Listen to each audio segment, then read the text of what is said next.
สถาบันเศรษฐกิจการเงินกระทรวงการเงินห้องการคณะกรรมการร่วมมือลาวจีนได้จัดพิธีปิดสุดฝึกอบรมเทคนิคการปรุงแต่งผลิตภัณฑ์กสิกรรมสำหรับสปป.ลาวประจำปี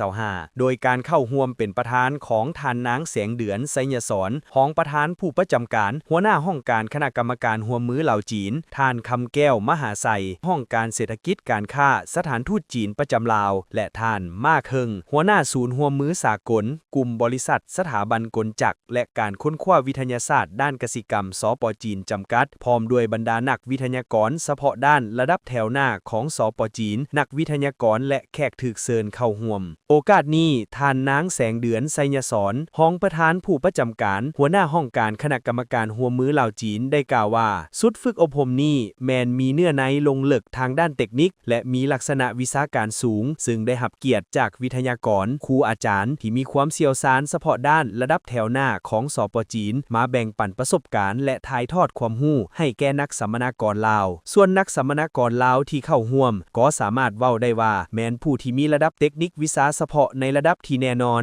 ที่ถูกคัดเลือกให้ต่างหน้าของเขตแขนงการของตนเพื่อเข้าร่วมผ่านการฝึกอบรมตลอดระยะเวลา35วันบรรดานักสัมมนากรทั้งหมดจะสามารถนำเอาบทเรียนเทคนิควิชาการและความรู้ที่เก็บเกี่ยวได้ไปหมุนใส่เข้าในการปฏิบัติเวียกงานตัวจริงอยู่ของเขตแขนงการที่ตนรับผิดชอบอย่างมีประสิทธิภาพสูงสุดโอกาสหน้าถ้ามีอยากเสนอให้จัดฝึกอบรมด้านนี้ตื่มอีกอยู่ภายในประเทศจีนเพื่อสร้างเงื่อนไขให้นักสัมมนากรลาวมีโอกาสได้ไปเรียนรู้และเห็นผลงานการพัฒนาทางด้านเทคนิควิชาการตัวจริงอยู่ประเทศจีนพร้อมนี้ยังได้รับฟังการโอ้ล้มของท่านมาเทิงหัวหน้าศูนย์ร่วมมือสากลกลุ่มบริษัทสถาบันกลจักรและการค้นคว้าวิทยาศาสตร์ด้านกสิกรรมสปจีนจำกัดโดยท่านได้กล่าวว่าสุดฝึกอบรมนี้แมนภารกิจสำคัญในการช่วยเหลือการเกษตรเฮ็ดเศรษฐกิจการค้าของสปป.ลาวได้รับการขยายตัวให้ประชาชนลดผ่อนความทุกข์ยากเพิ่มรายรับและส่งเสริมการฟื้นฟูชนบทโครงการฝึกอบรมดังกล่าวแมนสอดคล้องกับความต้องการของการพัฒนากสิกรรมของลาวอย่างใกล้ชิดโดยการสร้างระบบการฝึกอบรมที่สมบูรณ์เน้นใส่ทฤษฎีและการปฏิบัติตัวจริงผสมผสาน